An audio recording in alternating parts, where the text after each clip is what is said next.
All right. Now I'm going to go to the control panel. I'm going to bring that down.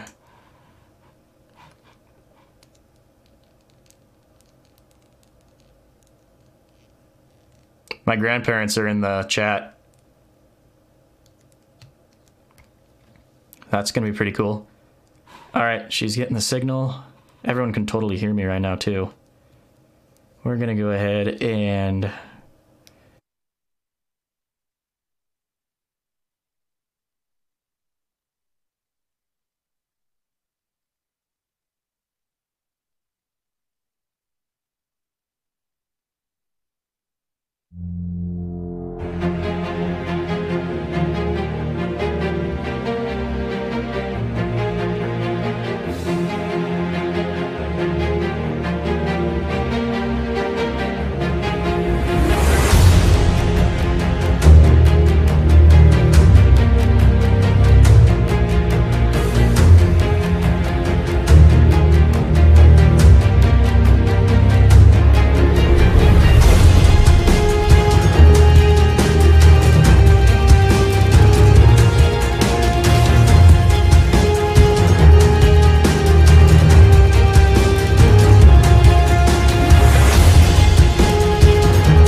All right, supposedly that means we're good to go. Hey everyone, how's it going?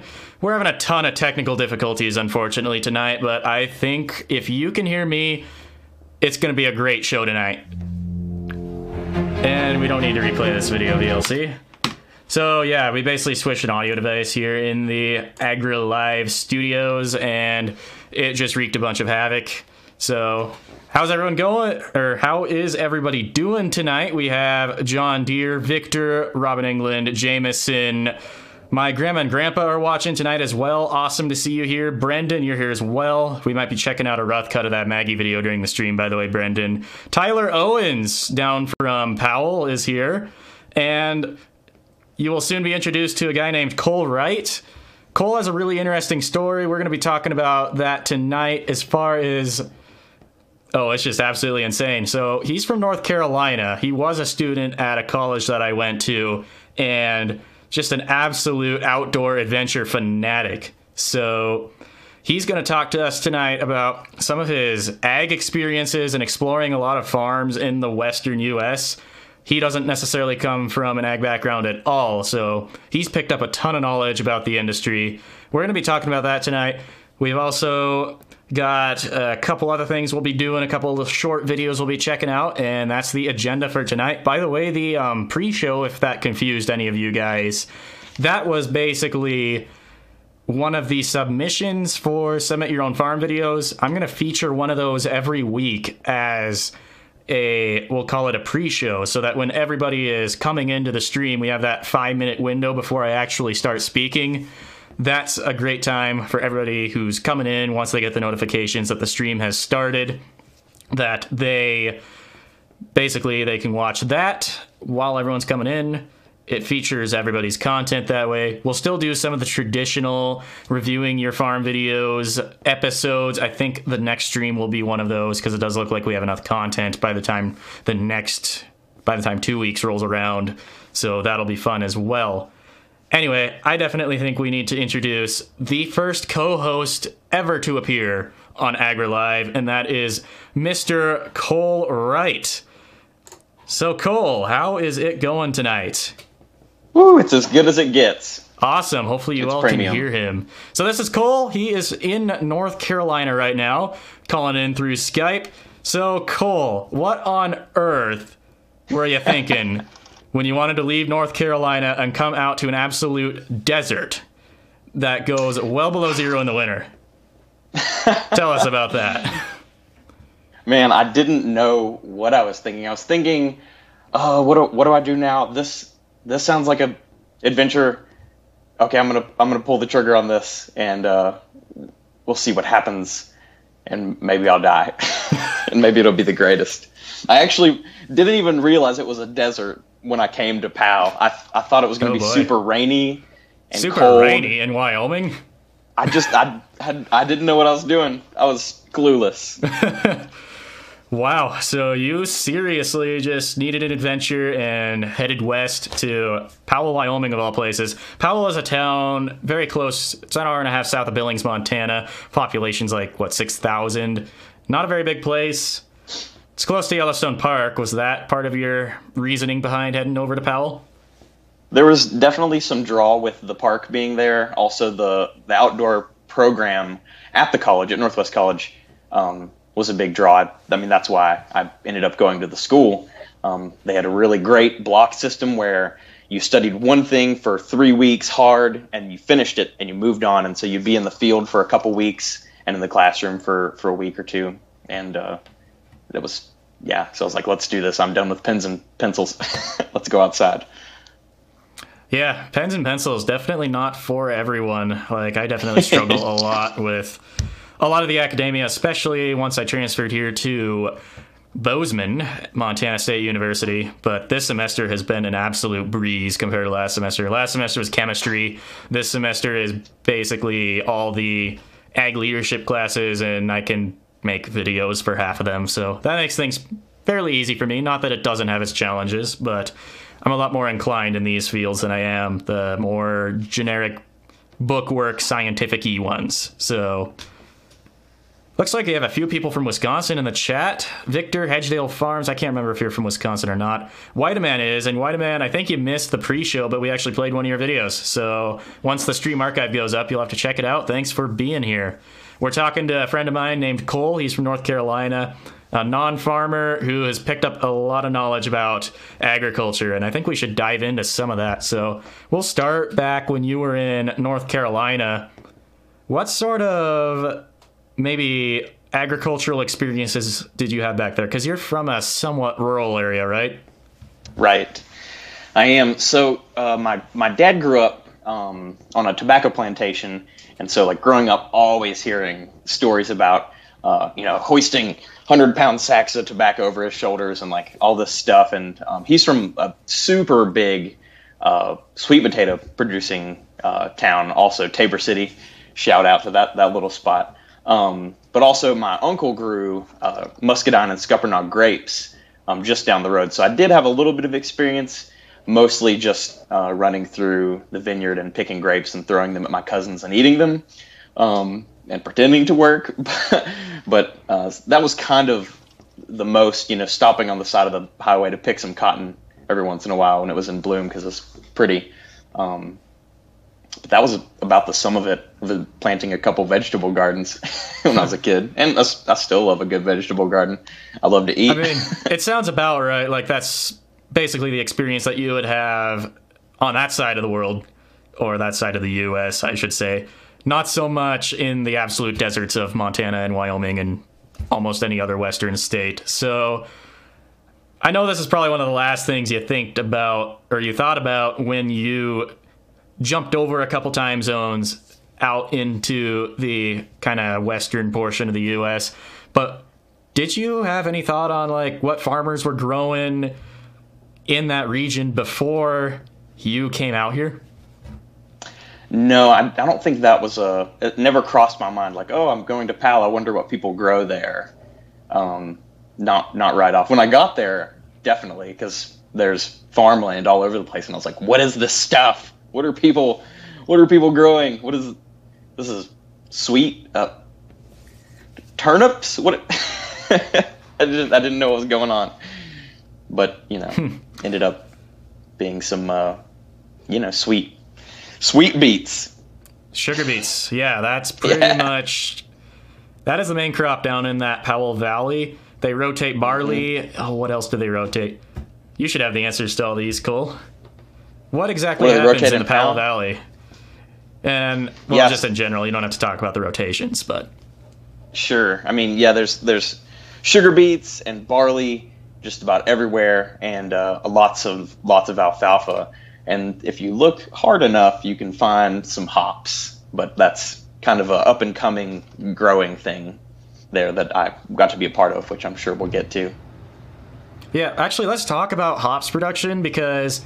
that's something that I knew flat out nothing about until I started hanging out with you. And that's probably where I learned most of the hops production from. So obviously you were really interested in hops production. So how did that come to be? And who got you started on that?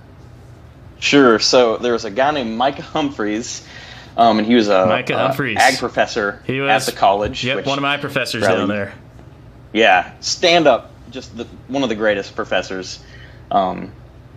And we started kind of bumping elbows a little bit here and there, and he liked a couple bands that I liked, and so we just started kind of hanging out. I'd see him in his office or whatever, and we'd chat, and he was really stoked on hops and like delicious beer, and I was also stoked on delicious beer, and I love knowing how things are made and where things come from, and so he had this big project happening. It was a USDA grant to start this hops variety trial, and so we had 10 varieties. It's like a half acre or a quarter acre, and we put in all these hops, and there are a couple other places where we did some hops as well, and we started getting out in the field, and I ended up doing kind of like a work study position for him, so I got to make a little money on the side there, but just like going to presentations with him and talking to people about hops and trying to grow hops as an industry in the Bighorn Basin and seeing if it would work. And I mean, it did. That's pretty sweet. Yeah, Micah was an incredibly good professor. His knowledge on soils was that was just a good class. It was a very hard class, but it was a good class. Definitely had that hops passion too. And you and your natural curiosity, that's what maybe started your little journey on all the things that are grown in the West is hops, if I'm correct. All right, I'm going to look through a few comments here in the YouTube live chat. Ethan is asking where you're from, Cole. I'm from Wilkes County, North Carolina, so sort of the foothills in the northwest corner of the state. And Whiteman, we'll probably be talking about corn syrup later. We'll definitely be getting to that. That's a bit of a hot topic. We got to cover it here on AgriLive. So I'm triggered. There's no choice there. Definitely a corn producing area where I'm currently. So I do wonder, maybe just because of your current generation being a millennial, when people look at you, do you think that people maybe automatically assume you're kind of a pro-organic, anti-conventional ag type guy and corn syrup's evil?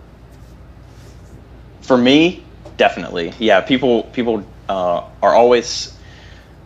I'm always surprising people. It's definitely the beard and the mullet. Yeah. Oh, there was this thing you posted on Facebook a little while ago, actually. What was it? Like, every time a guy's mullet comes down to like the back of his shirt, an angel gets its jean jacket. Yes, that is right. Because I previously had a sweet mullet, if I do say so myself. And Jameson, thanks for my mustache. I appreciate that. It's nice. Just ridiculous. It's awesome. Adds to the personality for sure. And I completely forgot what we were talking about because this is what my mind does sometimes. We were talking about hops. Organic, like what kind of people, their perceptions. Weird, judgmental, stereotypical first impressions because you definitely don't seem like one of those gosh darn... Well, you do seem like one of those gosh darn, man, those farmers are corporate and we need to go all organic and local. Oh, man, that actually reminds me of a story. So remember when I drug you to the Farmers for America movie that they were playing in Fab Gold. 70? Yes. Man, I thought it was just going to be kind of a cool tribute to the American farmer, and it kind of was, but it had a bit of a twist to it. And I'm not sure that I completely agreed with that twist to it, because it was really suggesting everybody to go back to a small-scale, very diversified agricultural setting that didn't really utilize the technology that we have today. And that just didn't seem like a very good way to produce food for me. And I'd have in that moment, I had no idea what you were thinking. But when I started talking to you about it, oh, wait, Cole's totally on board with this idea. But it seemed like fun.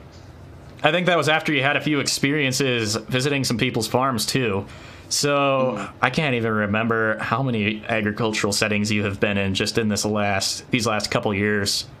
So you moved back to North Carolina just a few months ago, correct? That's right.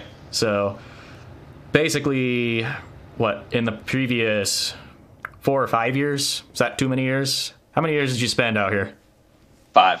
5? So that previous 5 years, and most especially in those last couple years of that bank, is when you had the experiences of, I want to go on an adventure to this guy's farm. Like, you went to our place. We actually have a bit of a video. We'll show that in a little bit. There's a guy named Jacques who his family farms up in the Glasgow area in the absolute middle of nowhere in Montana. I think that's where we start with the stories. And you went out there for some holiday. I can't remember what it was. Was it Thanksgiving? It was. That was my first, I think. Yeah. Yeah, Thanksgiving was my first time up there. So why on earth would you want to go to some guy's farm in the middle of nowhere for Thanksgiving? Well, Jacques Bendingoma he's a great, fun guy, and I love to meet people's family and experience culture, and I'm like a little bit addicted to new experiences and meeting new people, and like just like seeing how people's world ticks. And I said, this will be great. And it was. Yeah. So I got a question for you. John Deere in the chat is asking if there's any feedlots kind of where you live in North Carolina right now. Gotcha. I can't think of any feedlots in the area. There's a ton of chicken production, but as far as like cattle go, I don't think so. There's definitely some cattle farming that's going on, but it's dwarfed by chicken and hog production. A lot of hogs, though not completely in this area, but in the state, I mean, tons of hogs. But this area is major chicken. Tyson everywhere. Tyson does everything. Yep. Yeah, they're huge. Yeah. That's it used to be Holly all this Farms debatable back in the day. stuff. Anyway, you were at Jacques, and I can't remember other than just walking around the farm because it was definitely snow covered. Not much to do at that time of the year, farm-wise. So, Right. what exactly did you do on that trip? Because you'd actually made 2 trips out to Jacques, right? Mm-hmm. We'll talk about that Yeah. second one here just in a little bit.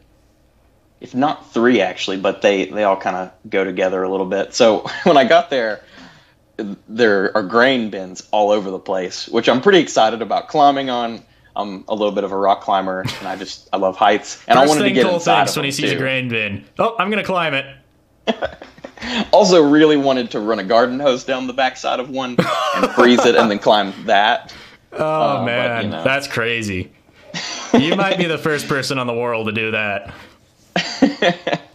I want to do that. I want to do it so bad. And there was a guy in his area that said, like, come back. I'll do it. We'll make a giant ice fall on the back of a grain bin. But I never made it back to do that. But maybe someday. But yeah, climbing on grain bins, getting inside grain bins. Everybody's like, "Yo, you'll drown. Don't like try to swim around in there." So I didn't like jump in full ones, but definitely the ones where you could see the floor. I might have done a little bit of swimming action, and if you can possibly eat it, I'll eat it. And so I tasted a lot of raw product, I guess you could say, of every sort. You could get your hands on canola and durum and wheat and chickpeas. Like I'll eat it. So also while we were there, did a little bit of hunting, ran around on some dirt bikes, and ended up eating a gopher and I remember that one. a coyote. Everybody's gonna probably freak out. Everybody's like, "What's wrong with you? You can't eat coyote." Well, guess Wait, what I did? What? I don't think I knew about this. Yeah. Man, you're just bringing your southern habits up here to the north. If you can eat it, bring it. Let's, I'm game. Oh, So, man. I trying got a to question think. for you, actually. Yeah. This comes from an MH in the chat. I'm supposed to ask you if you believe in man-caused global warming. Oh man, am I even allowed to talk about that? I don't know. We'll find out. Do I believe in man-caused global warming? I'm gonna say that I'm no expert at all. I don't think that I can make a strong stance one way or the other. Actually, I It think does that's... appear. Go ahead. I think your answer there was probably one of the strongest answers I've ever heard of that question, because a lot of these people are taking one side or the other on the issue based on what other people have told them, not based on the science itself, and actually going out looking at, you really should be looking at peer-reviewed scientific journals. I may or may not have taken natural resource conservation last semester, and luckily that class focused heavily on critical thinking, and it makes sense. That's what you got to do. So Yeah. I'm in the same boat as you, actually. I really have not deeply explored the issue of man-made caused climate change. Why am I completely slurring off my tenses here? Anyway, you get what I mean. So I'm not really going to draw a consensus on it just because of that. Although I do tend to hear a lot more about man-made or man causes not really contributing to climate change, and perhaps some of the some of the media on climate change being very exaggerated. But this is not me looking at the science here. So basically, I don't see the agricultural systems we have in place today being a major issue. This is going off of what professors have said. It's not going off of me looking at a bunch of the science myself, but I'm going to trust some of these sources a lot more than others, especially if they're quantifiable. If I got numbers on something, then I'm feeling a lot more solid about what I heard. Anyway, I digress. Good answer.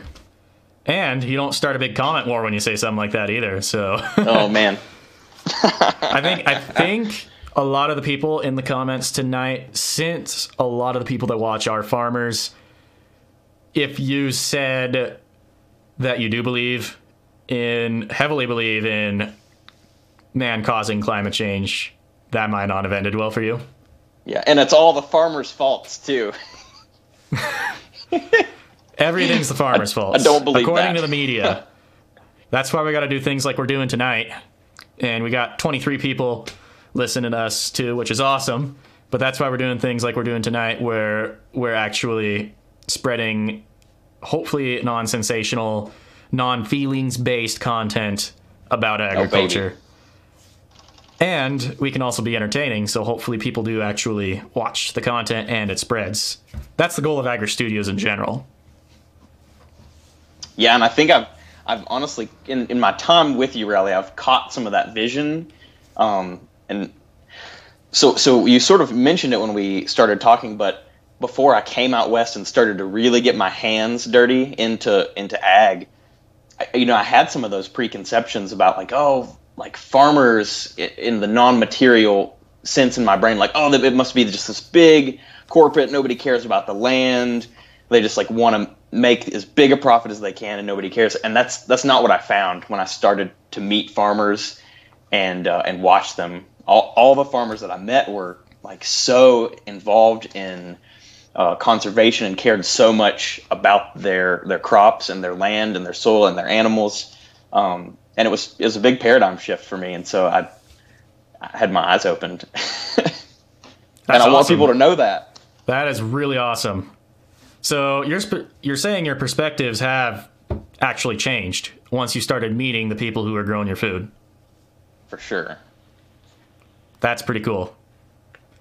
That means that people like me, the farmers who are communicating their stories, and everyone in between are doing their jobs.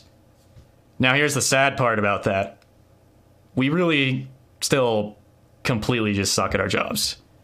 There are so many people, especially when you get into more urban cores, because you were somewhat rural.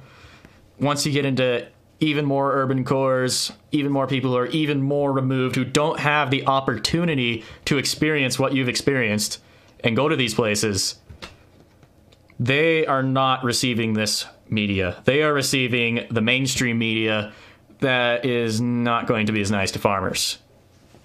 And that's what they believe, because they don't do the critical thinking in science most of the time. And to be fair, there are going to be scientific studies that go against what a lot of us farmers' views are. But then you got to look at the ratios of both sides on the scientific side. Anyway, looks like I got another question for you. Sad as it is to say, I think some of that push for the small local farm, which is awesome, I think some of the push for that is at the expense of bigger farms, for better or worse. I mean, probably for worse, but it's a little unfortunate that we can't just support all of our farmers. Well, and I certainly do support all types of agriculture, but we can't. We just flat out logistically cannot switch all the way to a localized and diverse farm market. I think you know one of the big reasons there. There's a lot of people to feed. Yeah, big reason number one. I can think of another big reason too, actually. So let's talk about the desert. What can you grow in a desert? What can you grow well, or Powell or Central Montana, one of these places you've been, can you grow coffee beans there? I would say that you probably can't do any coffee farming. I think I'd agree with that. Now, there is scientific advancement that is allowing some of these more diverse crops to grow in the state of Montana. Actually, down here in Bozeman, we have a kind of mini orchard, the horticulture farm, that's what I'm thinking of. And they grow all sorts of awesome stuff there. You would love it there. We toured it once for a class, and they were basically going through a bunch of plums. So we show up, hey, everybody, just grab a plum out of this basket and let's get ready for this tour. You would have loved it. But it doesn't mean that all that stuff can grow super well in Montana right now, and you're always going to have a limiting factor with your climate. And you have another really good point. Organic farming's not as efficient. You're not going to be able to produce quite as high of yields. Sure. And it's certainly not cheaper to do so either. So it's not going to keep food cheap like a lot of these conventional methods do. All interesting stuff. And there's a lot of emotion that is tied to a lot of it. Something fierce. All right. People get very excited. All right. How about a couple more questions? So, what do you think is... Man, this is an interesting one. What is the most... King corn. What is the most important crop to mankind? I'll let you think on that one a little bit. Oh man, yeah, that's a pretty big one.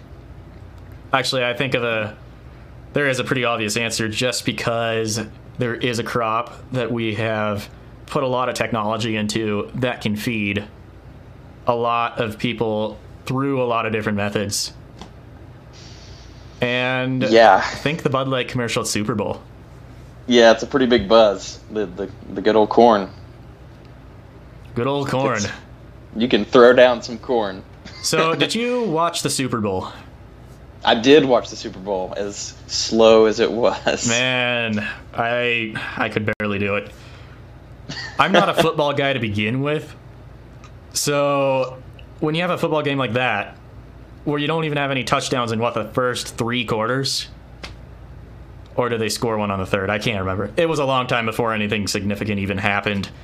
Boring game. I usually watch the Super Bowl just as an excuse to basically eat a bunch of Super Bowl-y related snacks and watch the hilarious advertisements that are out there. Mm-hmm. The advertisements weren't even good either. And one of them, honestly, really started the a war Bud Light on Twitter. Ones were the best ones, and they're like so trigger happy. It's like, it's corn. I mean, they're clever commercials, but okay, you watch that Bud Light commercial with the giant crate of corn syrup, and obviously it ends, Bud Light, brewed with no corn syrup now. Something like that. Guess who makes their beer with corn syrup? What did you think when you saw that ad, though? These breweries do. Because actually, I was kind of oblivious to it at first. Like, I must have been distracted by something during that commercial, because I didn't say anything when I saw that at first. It's like, bread with no corn syrup. Oh, that's kind of a weird idea. And then, like, 30 minutes later, I got on Twitter and, oh, wow, this is an issue. People are not happy about this one. So did you have an initial reaction to that commercial when you watched it? I was stoked. I was so stoked. Just not for the ramifications necessarily. Just like some of those agricultural friends that I've made back west. You know, corn has been a fun topic. It's become kind of a joke, just like because of the anti-corn syrup buzz. Whether you're pro corn syrup or not, like there's just definitely a buzz that you can make fun of, you know. So I immediately texted a few people and I was like, "Yo, King Corn, King Corn, King Corn, it's coming for you." I said, "I hope you're happy. I hope you're proud of yourself for ruining corn." Man, but it's not a new thing, I think, for brewers to use grain extracts or syrup. I mean, brewers use barley syrup. obviously they're using corn syrup. It's a thing that happens. So there. Yeah. Definitely a lot of drama surrounding that thing, that's for sure. How about another question for you? And then I think we're going to talk a little bit about when you came to this Slivka Ag Farm, whatever that place is. Anyway, this actually is coming from my sister Anna. She's watching tonight. What's the most significant issue in production agriculture that farmers face today? Oh, geez. That's so intense. What is the most significant I don't issue? even know if that has a right or wrong answer or not. I guess we can say, what is a significant issue that you can think of that, from your experience visiting farms, that you have seen? You know, I go to thinking about, I mean, water. Water's the first thing that comes to mind as far as the West goes. I mean, just listening to farmers, oh man, this year's explosive, and you know, a couple years ago, like, it was barely worth it to go through a field and do the harvest. And then obviously, like, all the fires that happen up in northern Montana or central, wherever those fires were. Yeah, that's no good. You're probably thinking of the Lodgepole complex fire. That's what it was called. Yeah, that was in Along the Edge. We featured a little piece on that, but there's so many issues in agriculture that come to mind.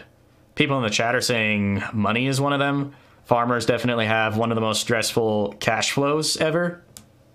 There's so much tied up. Well, here's an example. We'll talk about a cow-calf operation here. You get one paycheck a year. That completely varies by how much your calves weigh. So in advance, you sell your calves for X amount per pound. You don't know what that weight is. You can guess, but you don't know what it is until they go on the scales right before they go on the truck to ship out. That's when you get your paycheck, is when they get loaded on the trucks. And meanwhile, you got to cover all of your expenses for that entire production year when you're only paid one paycheck. Yeah, that's a sticky spot. And crops are definitely a very similar story. So, yeah, that's definitely an issue. Somebody in the chat's most significant issue, all the misconceptions in agriculture. Yeah, we're talking about some of those tonight. Yeah, that's definitely an issue. So, I got a video here. We're going to go ahead and play it. Oh, boy. This one's going to be kind of a good one. You're going to enjoy this one. A little tricky backing up to that one bale over there. Oh, I think I started it halfway through. All right, that's right. What on earth are you doing here? Oh man, I'm trying to load some hay. Trying not to jackknife us, yo. And that mullet is having a hard time. A little tricky backing up to that one bale over there. Now, to be fair, eventually you backed up to the bale. I don't think we got it in this clip on my phone that I took here, but anyway, I thought that would just be kind of funny to show. So, basically, you were interested in coming out to check out calving season, and to be fair, snowmobiling as well, out when we had 800,000 feet of snow on the ground. Yes. And you learned that every morning we got to feed our cows somehow. So you're not one to sit still. I probably slept in like 2 or 3 more hours than you did, which is terrible on my part, actually. You went out with my dad to experience the whole feeding process. I think in the meantime I was messing around with a snowmobile or something, trying to get it started, because that apparently was what I was focused on that morning. You were feeding cows with Dad. I finally get the snowmobile running. I run it around a little bit and then kind of head back into the house, drive by the hay corral, and I see, oh, the feeding tractor's coming. I better pull over and give it some room. And it's kind of going, kind of slow. Okay. Wait a minute. Dad's not driving that thing. What is going on? Cole's driving the feeding tractor already? That was quick. So based off of, half an hour of experience riding along, you suddenly just became the driver. How Yeah, was bless that? your dad's heart.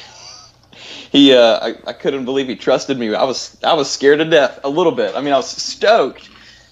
But, we were driving along and loaded a couple bales and fed the cows, and he kind of explained everything to me. And we were in the middle of the field, and he said, "Okay, you finish up." And he jumped out and just left. And I was like, okay. And at that point, I'm like, I can't break this. I can't break this. I can't break this. Don't break this thing. Yeah, and then I see you rolling up on your snowmobile, and I'm looking forward to your reaction to just me being in this tractor.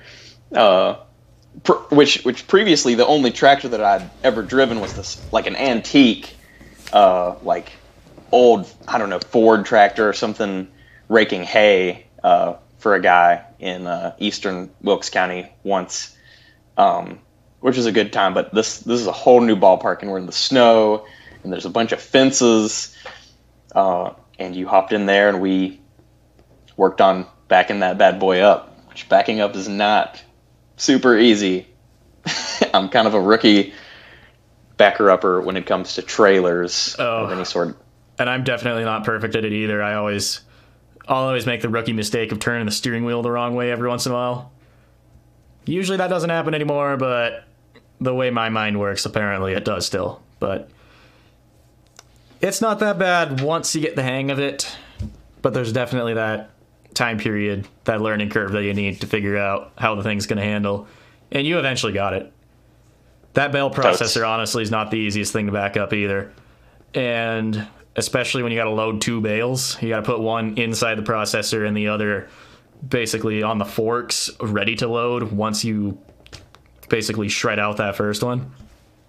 Mm-hmm. Anyway, yeah, tough loading situation, but you managed it, and I can't remember. I assume, did Dad come back to actually lay out the feed, or did you do that yourself? Like the hay? Yeah. No, I did that. That was all by my lonesome. That was the easiest part.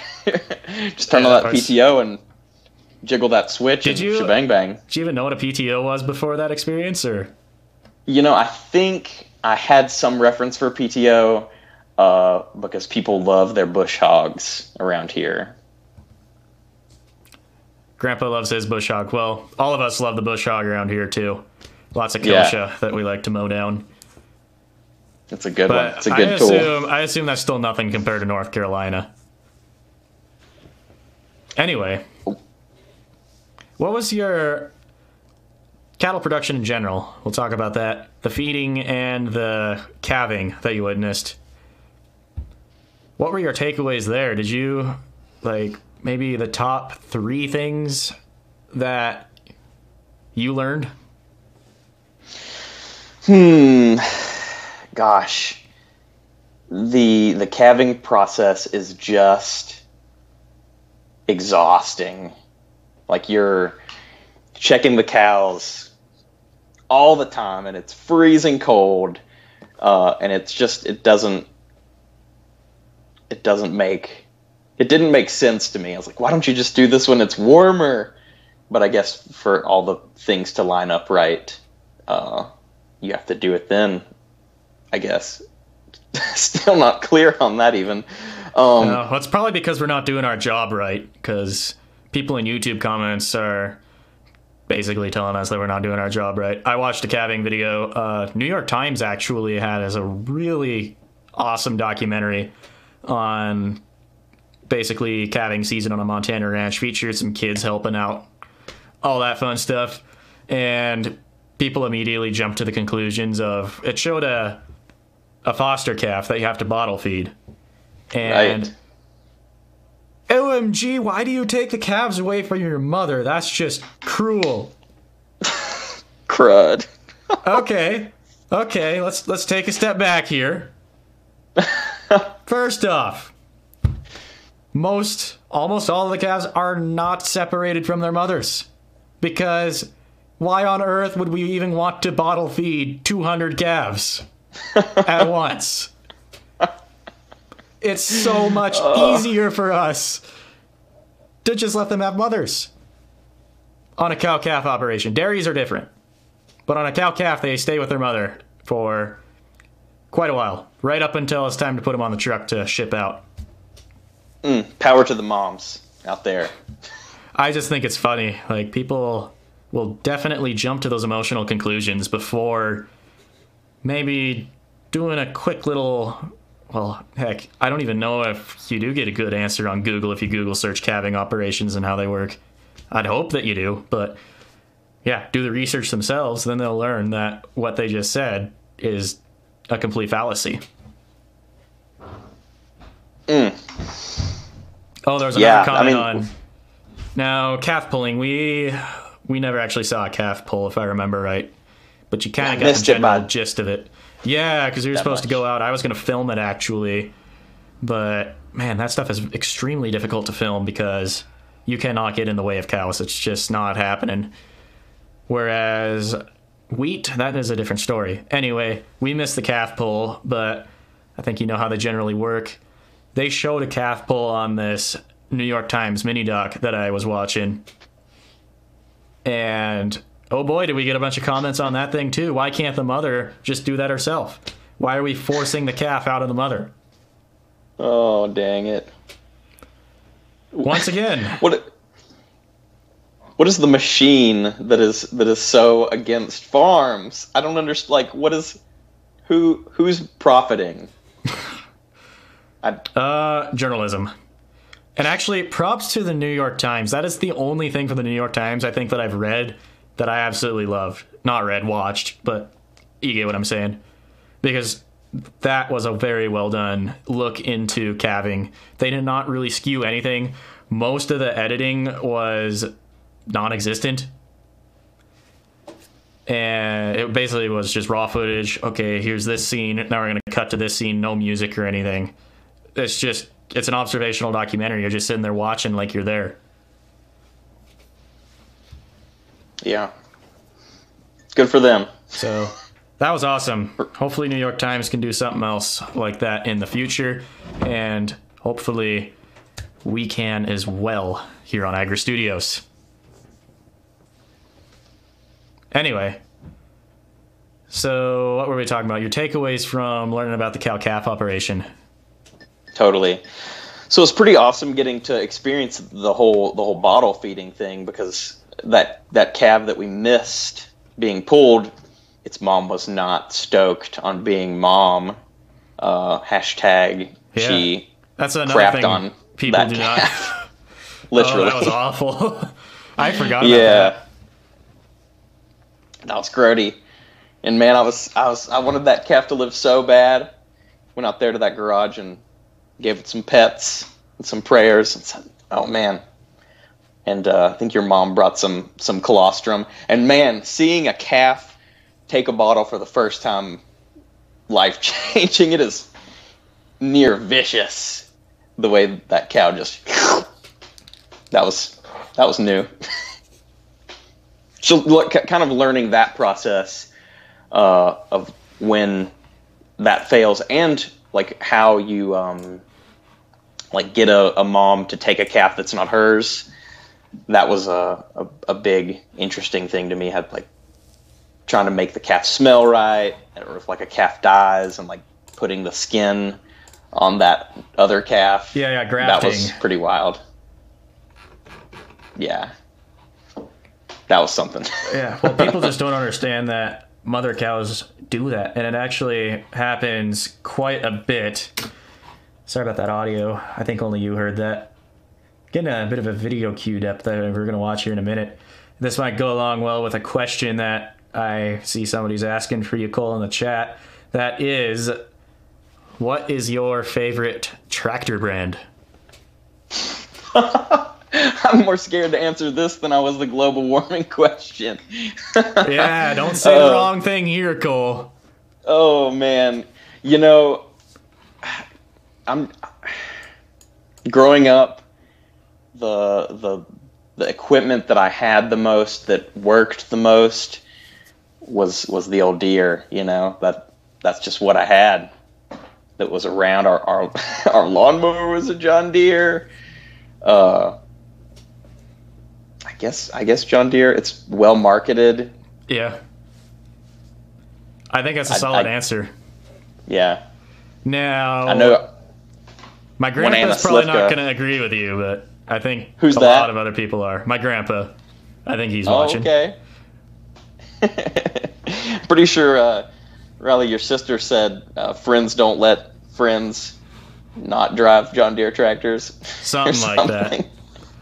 Yeah, she's on the green team. Matthew is also pro John Deere. Dad's pretty pro John Deere. I don't have an extreme brand allegiance to Case IH or John Deere, but I do think that John Deere is definitely a solid company. They have the edge on hydraulics. Combines, on the other hand, for small grains, I think that one has to go to Case IH. I didn't see one John Deere combine in all my days. Yeah, they were all Case IH. I guess you didn't experience. Grandpa's in the chat. Case is good. You're gonna have to change that answer, Cole. It's got to be Case now. I mean, I had a good time riding around in all the Case IH combines. Like, no, Case makes flawless.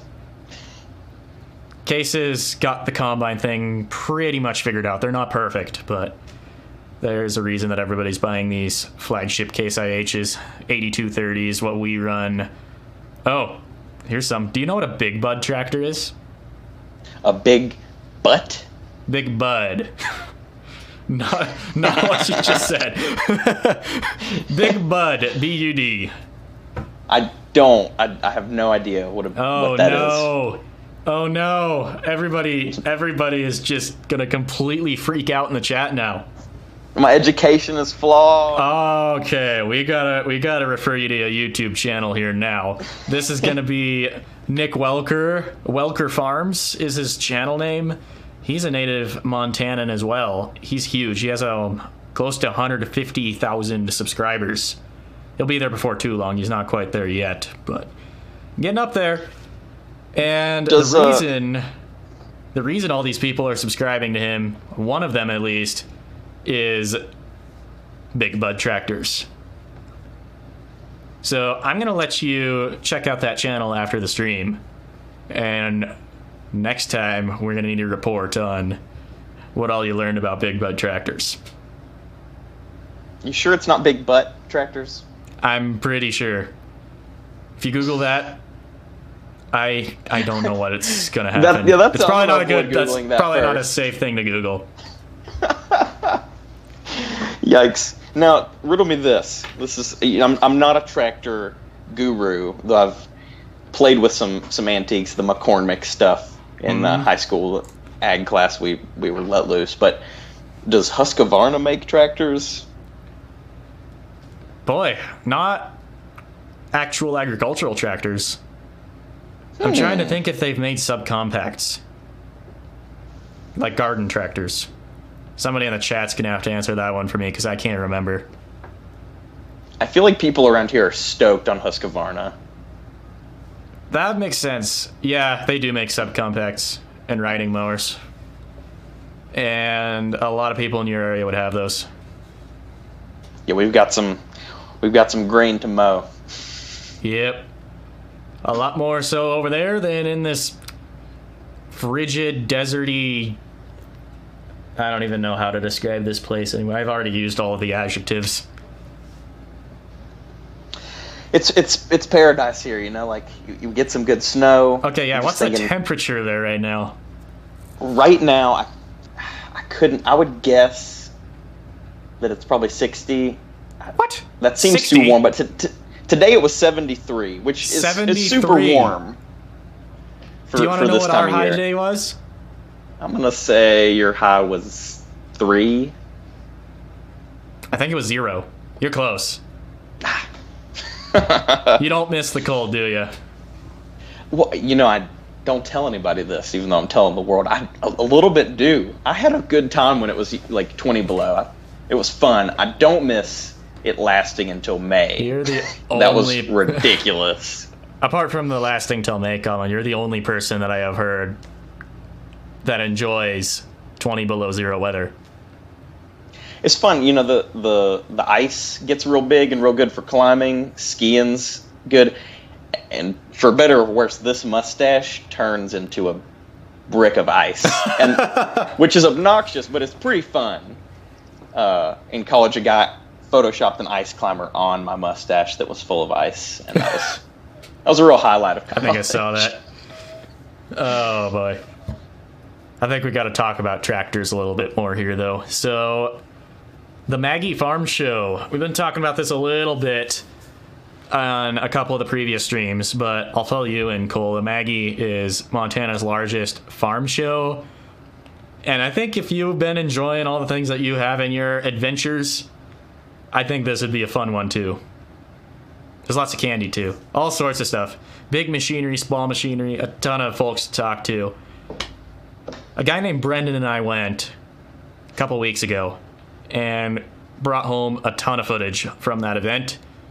And Brendan has volunteered to do a lot of the editing for this project that is going to be going up on my YouTube channel, hopefully within the next week. And what he has come up with is looking really good. So I think we should watch just a short little snippet of a rough draft of what's coming to the channel. You ready to check this out, Cole? Game day, yeah. Here's a little montage for you.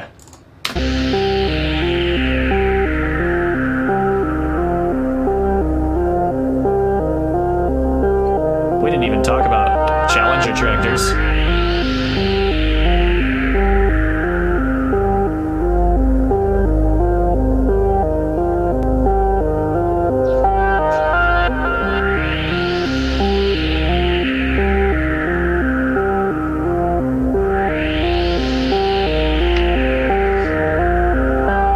Yeah, that's Riley. Do you need to increase your lawn mowing power? Well, you can with the Black Hawk. I don't know the model number. Okay, let's leave. There you go. I'm not going to show you anymore because we got to save it for the actual video, but that video is coming out, John Deere Jared, to answer your question. That video is coming out hopefully at the end of this week or the very beginning of next week or whenever the National Farm Machinery Show is, because I'm kind of hoping that people are making videos of that thing too. That's in Kentucky, so if you want a road trip to Kentucky, Cole, there you go. Go to the National Farm Machinery Show. Who knows? Yeah. Sam, the great American cart driver from Virginia, might be there. Sam. You need to meet him. I do. I must. How far away are you from Louisville? I would say generously 7 hours. That's probably too much. I mean, you can do that in a day. Oh yeah, I could definitely get to Louisville in a day. Unfortunately, I can't. So I won't be there this year. Hopefully in the future I can go. But yeah, that is a giant machinery show. Basically what you're going to see with this Maggie video, except much, much bigger. But the Maggie's cool too. It's going to be an awesome video. So I hope all of you watching tonight are looking forward to it. Yeah, that was stellar. That's about all I have on that. It was very Stranger Things, I must say. Oh, yeah. The audio track that Brendan picked for that comes from a Stranger Things knockoff album on our stock music licensing site. Yes! Like, the font for the cover of the album is the Stranger Things font, except it's blue. That's why it was Stranger Things-ish. These ears. Speaking of Stranger Things, will you be watching Stranger Things Season 3 in July? I will be losing my mind about that time watching, yes, Stranger Things. Oh, man, I look forward to it. I think I'm going to be working a rodeo when it comes out because I always do that Livingston roundup thing. I do live camera operation for it. But nice. Man, I'm no binge watcher, though. I'm not into that. Has anybody in the chat watched Stranger Things? I just love the nostalgia of it. That's the reason why I do. I'm not a horror type guy. I just like the 80s. Yeah. Anyway. So fun. I'm looking for it. I am so stoked on when this farm show video comes out. That's why I had to tease just a little bit of it. I'm feeling teased.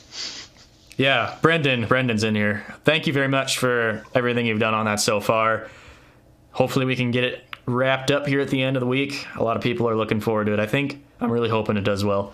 All right, cool. Well, we got to talk about one more thing here. I have one more video to show as well. But what questions do we have for Cole, you guys watching? Let's go ahead and answer some more. Opened up to Q&A session. How does that sound, Cole? That's great, yeah.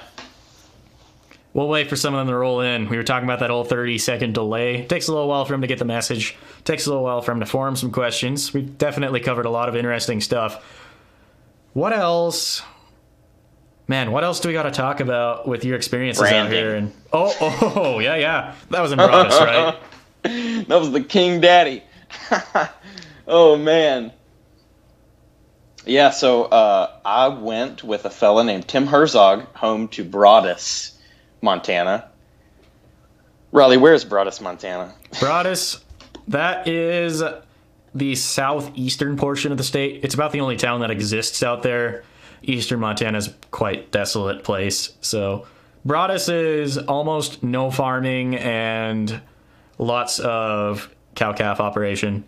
So a lot of the ranching kind of cowboy culture happens down there. Oh, yeah, it was ranchy. Definitely ranchy. So, rookie of the year here, like I've never laid a hand on a cow except for some udders when I was a kid with a zoo field trip thing to a farm. They like that here. So we roll our first operation as a table branding, and I'm like super nervous, sweating. Just like I don't know what's gonna happen. I don't know what's expected of me. All these like rough tough cowboys are like, you better be ready to do what you're gonna do. And I don't know what I'm supposed to do. And I ended up loving it. Like it was way fun.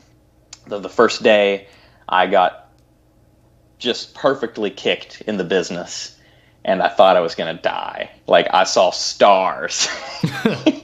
I fell into Tim Herzog's arms and I said, "Tim, what do I do?" And it happens to everyone.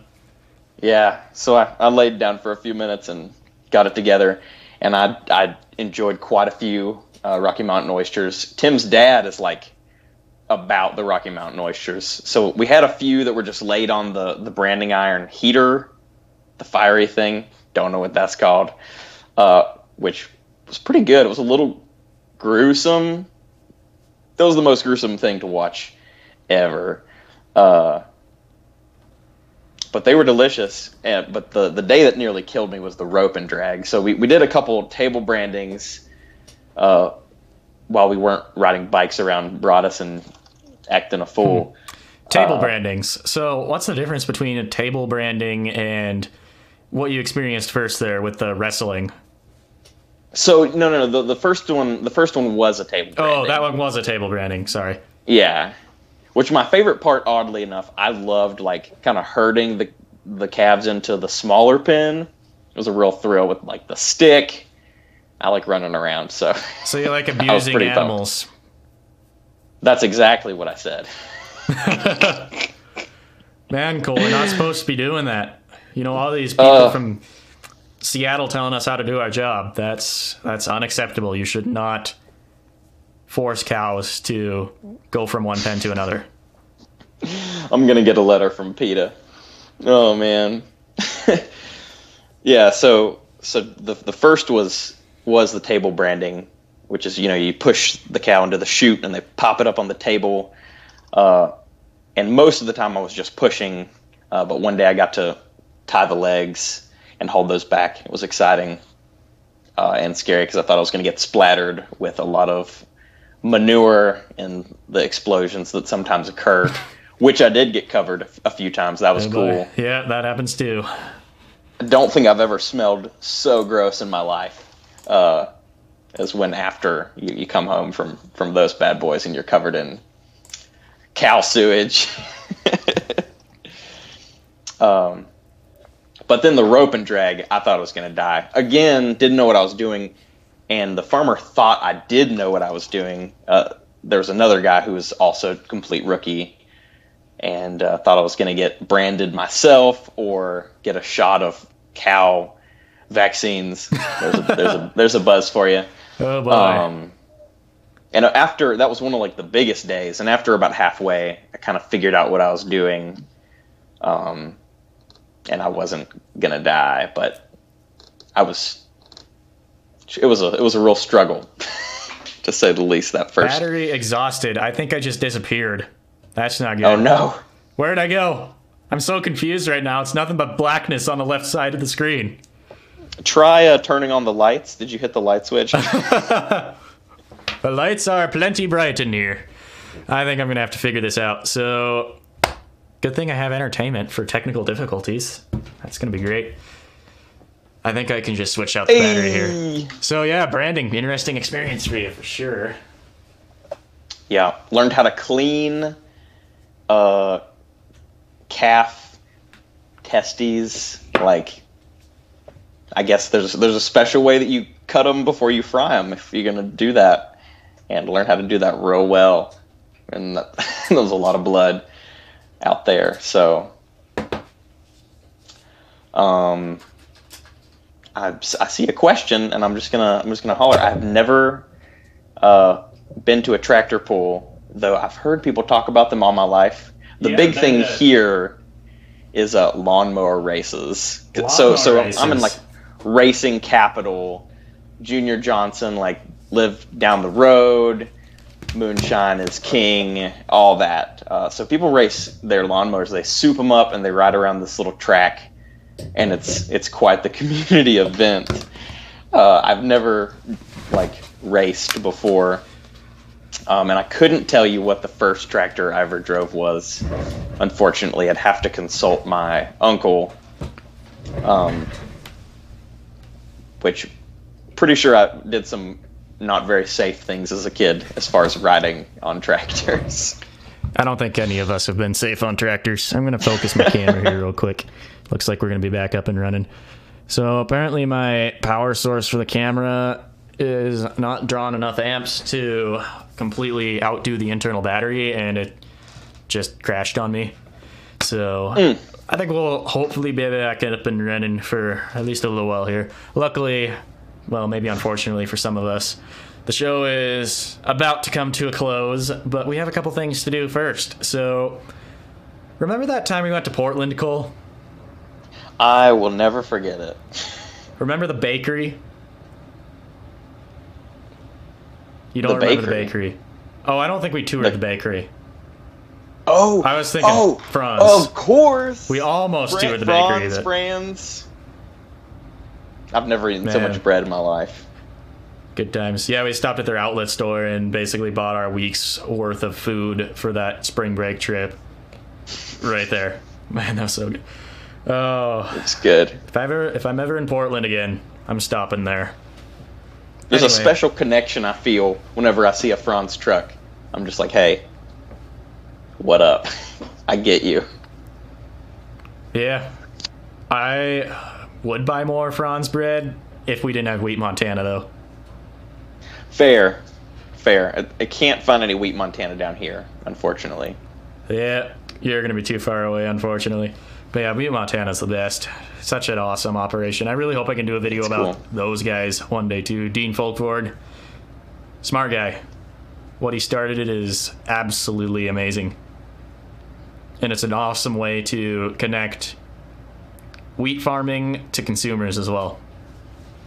Right here in the, well, kind of in the Gallatin Valley. It's out at Three Forks. It's about half hour away from where I'm sitting right now. So I'm bringing up this Portland bakery-ish thing, and we're talking about a different bakery in this video, I believe. But for the farm video submissions, I had somebody submit a short little vlog that we're going to watch.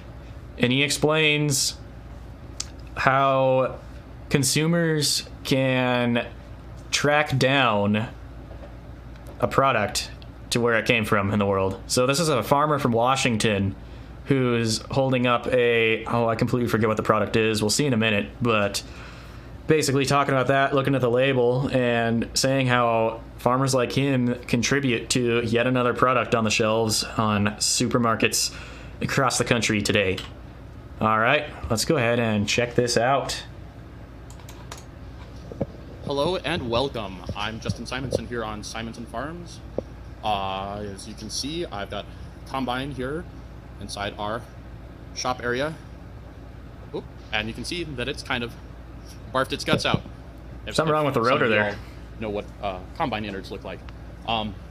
Tragic.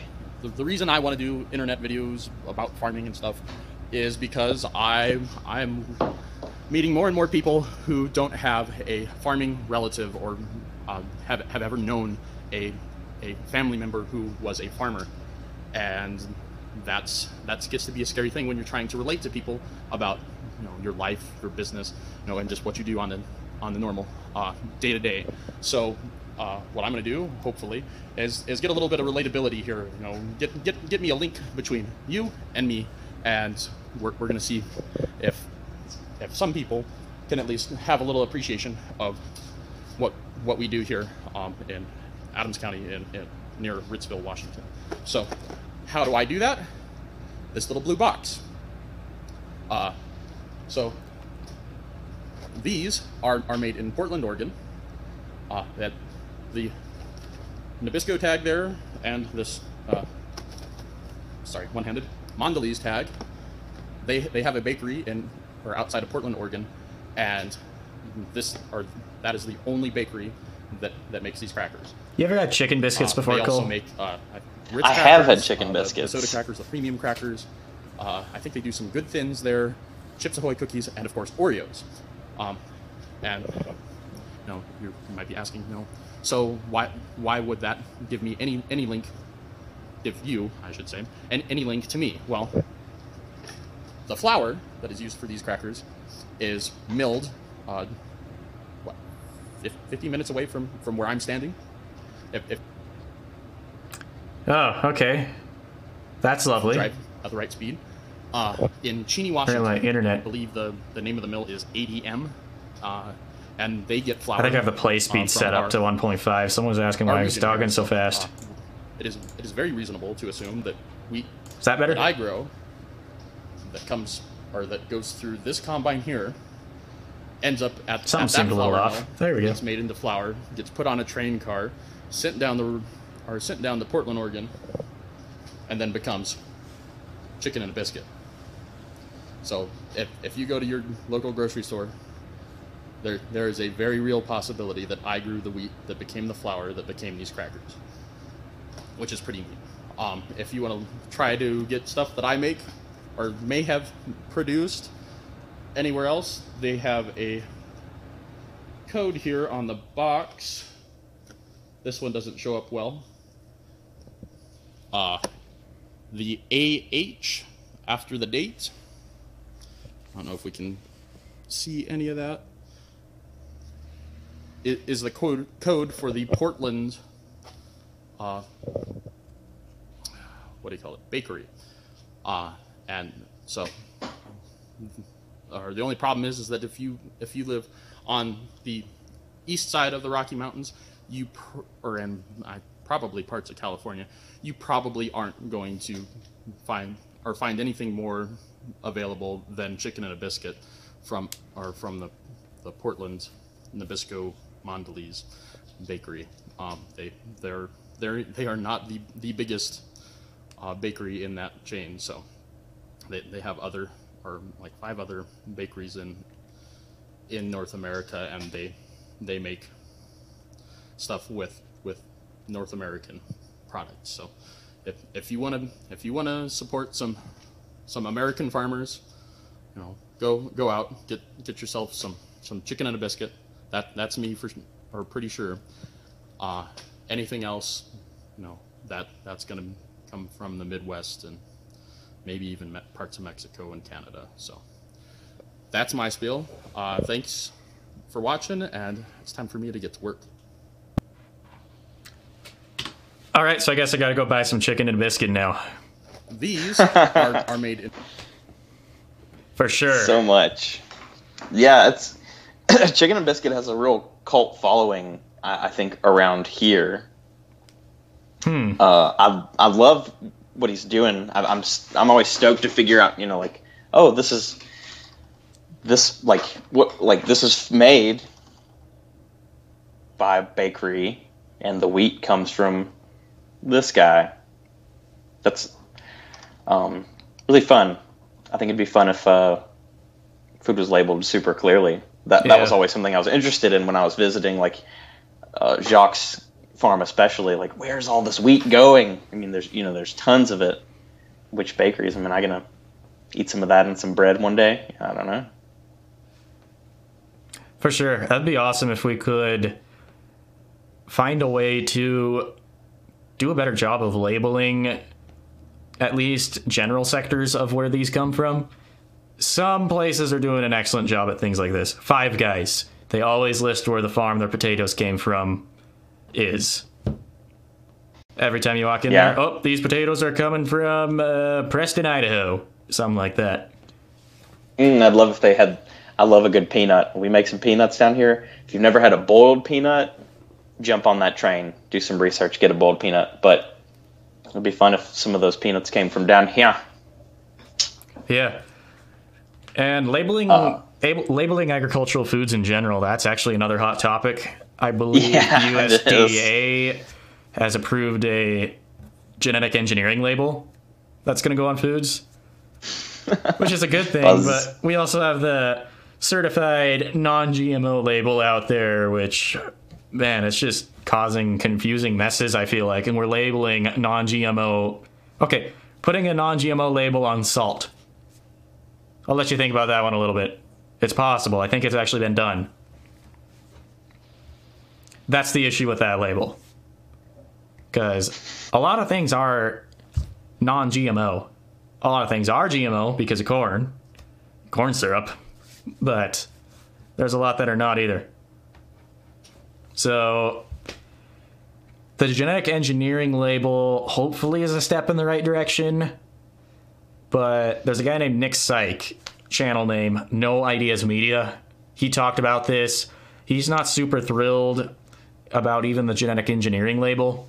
He explains why in his video, so that's an excuse to go check out some of his content as well. Cole, I got a question for you. Yeah. Have you ever been to Wisconsin before? Victor's asking. I have never been to Wisconsin. Stoked on cheese.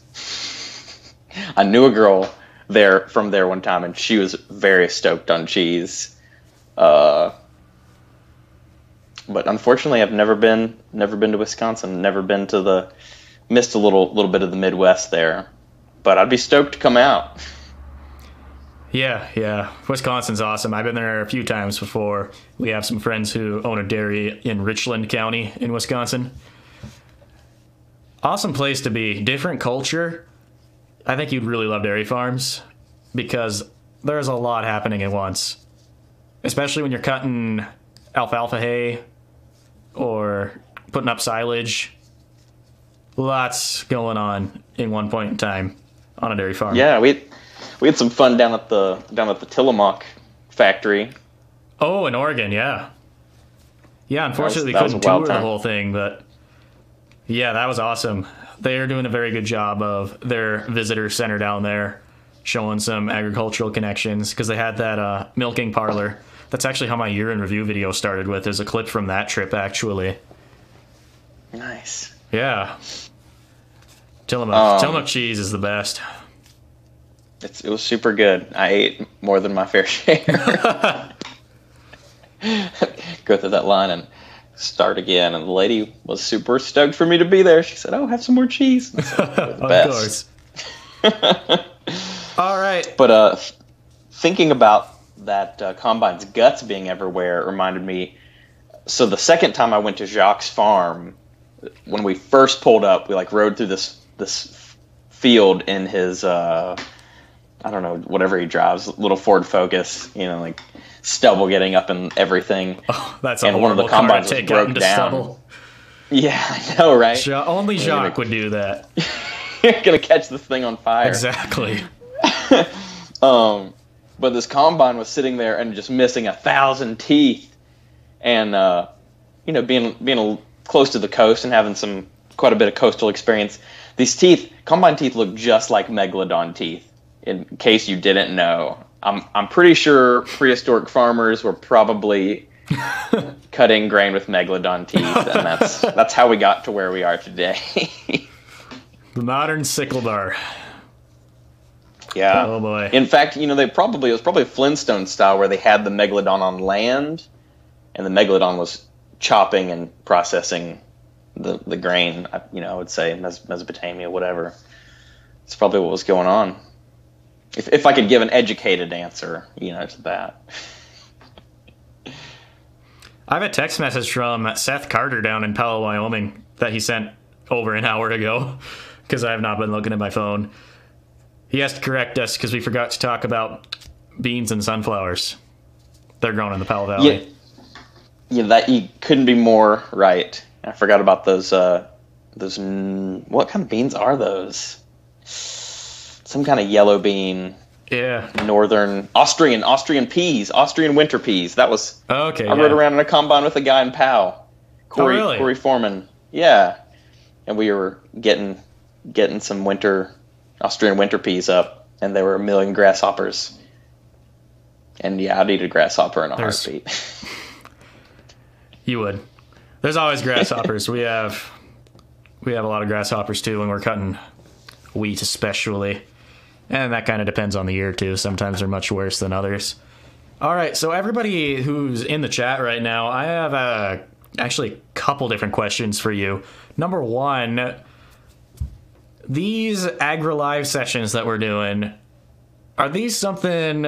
Because this is an idea that I had in my head. What if I took the audio feed from a show like the one we're having tonight and uploaded it to podcast hosting sites such as iTunes and like the Google Play Store, SoundCloud, whatever, so that when you're in the tractor or hauling a load of grain in the truck or just driving on your commute to work, when you're on the go, you can listen to these if you weren't able to catch the show as it was live here on YouTube. Is that something that you want me to do? Do you want me to take the audio feeds and upload them for later listening? Do you think there is a demand for people would enjoy that? I want to see if there's a demand for that. Oh, we're getting all sorts of thumbs ups. I'm digging it. I'm also curious. As long as it doesn't know... affect the attendance here, because I love having all you guys here at once too. Otherwise, it's not near as interactive. And there'll be a few logistical things that'll have to do with the show programming, because when you don't have video, you're kind of out of context on a few things, but we'll make it work. I think this could be a really good podcast, especially if I keep having these special guests pop up here, such as the one and only Cole Wright, Obi-Wan Kenobi. Your boy! Obi-Wan Kenobi. When did we put that as the subtitle? I completely forgot about that. It's probably subconscious because of this Padawan braid. Sometimes you gotta fly your freak flag. Oh boy. Well, I'm curious to ask the viewers, what if you're already listening to podcasts, what are you guys listening to? Because I'm a big podcast nerd myself, so I would love to know what you guys are checking out. Well, John Deere Jared's already said that he doesn't really listen to podcasts, so that's all right, John Deere Jared. Honestly, you can try it out sometime. Honestly, I don't really have a whole lot of time to listen to podcasts myself either, because I'm always doing something else. The only time that I would probably sit down and listen to a podcast is in the pickup, driving to or wherever I'm going that day. If I'm heading home from Bozeman or I'm driving to a client job, that's the time to listen to podcasts. And to answer your question you asked, Cole, what I listen to is usually Real Ag Radio on Sirius XM channel 147 with Sean Haney. Got that on lock. He uploads those as podcasts. Another hilarious guy that I've been starting to listen to a little more too is Brian Sharkey, Sharkey Farms, Shark Farmer Radio. He's hilarious because he absolutely roasts all of his special guests right off the bat. He just keeps things entertaining, but he talks to a lot of farmers and other folks in the ag industry. Interesting stuff. Millennial Farmer was on his podcast a little while ago, and that one's pretty good. So that's one to check out. You go to his website to listen to those. I think sharkfarmerradio.com. If I have that wrong, somebody can correct me, but I think that's what it is. That's what I listen to. I don't know if anybody really does listen to podcasts or not. But yeah, we're curious. What podcasts do you listen to? One more question I'm going to throw in the chat before we conclude for tonight is, who should we have as a special guest next time? I mean, I hope Cole can come back one of these times, but it's going to be awesome to feature some other guys as well. So, who would be a good guy to have on next time? I'm going to have to think about that one myself, too. If you guys have any suggestions, let me know in the chat. If you're watching the archive, let me know in the comments below. And I think this is a good direction. Yeah. I think it's getting a little dry just having my voice on here all the time on AgriLive. It's time to bring in a lot of the farmers and non-farmers alike. Of course, somebody said Nick Welker. We'll have Nick on one of these times, but I'm going to save that for an awesome time. We need a really good excuse to have Nick on. Anyway. And if you're interested, I mean, like, I can always find local farmers here. If that's something you guys are interested in. Actually, that'd be very interesting, because we can talk a lot about the differences between how food is grown in your part of the world and how food is grown in my part of the world. So, yeah, that's a very good idea. We might have to follow up on that. And then if you guys, for example, somebody in the Midwest, if we want to talk to somebody in Iowa, that would be awesome. It'd be great to have some of these contacts. Even one of you guys in the chat, if you think that you would love to actually speak right here on AgriLive, where Cole is right now, we can make that happen. And the big channels such as Nick, How Farms Work, Peterson Farm Brothers, I hope that one day I can get those guys on as well too. I'm gonna allow the show probably to develop a little more before I start shooting for those sort of contacts. Peterson Farm Brothers are professional speakers. They have very busy schedules outside of already being farmers. But I think that'd be an epic episode of AgriLive if we had them on. Do you know who the Peterson Farm Brothers are, Cole? Their name really rings a bell. The farming musical parodies. Yes, of course. Yeah, Farmer Style. I'm farming and I grow it. Yes, absolutely. Yeah, they're an incredible source in the ag world. They have had millions and millions of viewers on their videos. The parodies these days aren't working for them quite as well, but there's certainly still that niche crowd for them. But yeah, they are doing very well in the ag communication sector towards the general public. Anyway, Cole, it's been awesome to hear you talk a little bit about these experiences that you've had and kind of what you think on agriculture. I hope we can bring more non-farmers onto the channel and talk about what they know as well. Oh, it's been such a pleasure. That it's awesome to hear that you're such an informed consumer and that you have an absolute passion for learning about all this stuff. Anything else you want to add before we close out? Ooh, I appreciate my farmers. So, thank you for keeping me fed. Yeah, and thank you to all the other fellow farmers out there watching for keeping me fed as well. It's good to eat. Yep. I think that's about all we have. Shebang. There's a lot of silence. I suppose that means I gotta bring up the whole closing screen thing that may or may not be working. Guys, thank you very much for tuning in. This was a really good episode. I hope you enjoyed it. If you do, let me know. Like the video.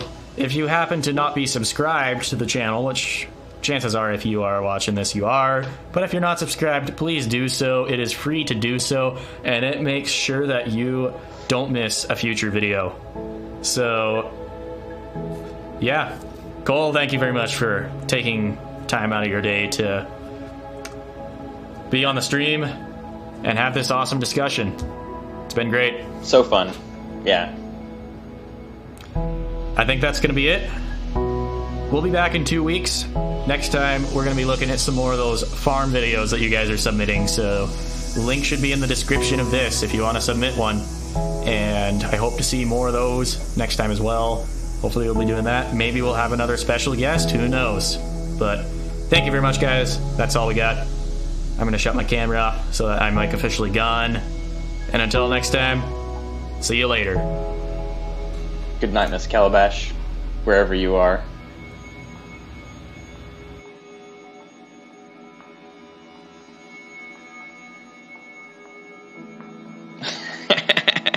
Did they hear me say good night, Miss Calabash? Good. Oh, man, that was a hoot.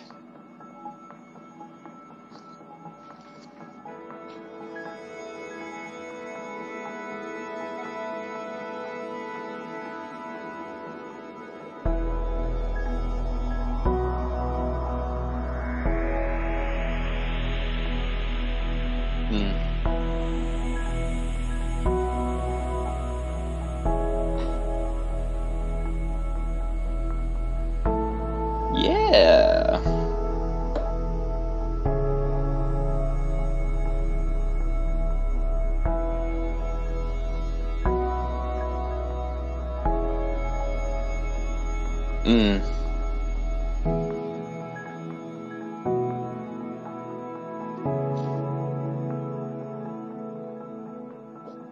Oh, funny.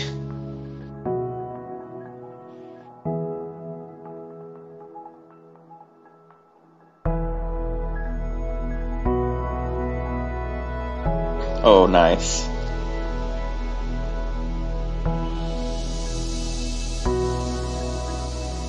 Nice.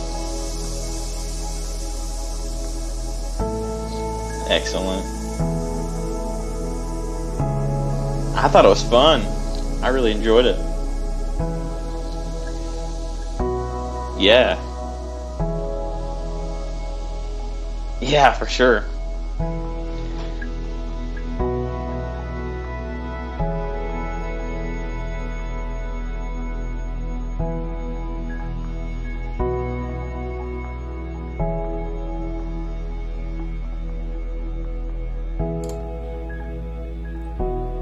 And here's the other thing. This thing says stream starts any second, but it's not going to start. We're done with it. That's just a little bug I have in the countdown timer system. By the way, everyone can hear us now. I turned the mics back on because I'm sneaky like that. This is the bonus session. Yeah, this is the after party. Hey, everybody. Welcome to the after party of the stream. A little bonus footage here. Yeah. By the way, we lied on everything. Ag's evil. Don't be a farmer. Farmers are evil. Just kidding. You've never been out west in the first place. All right. I'm going to actually shut it down.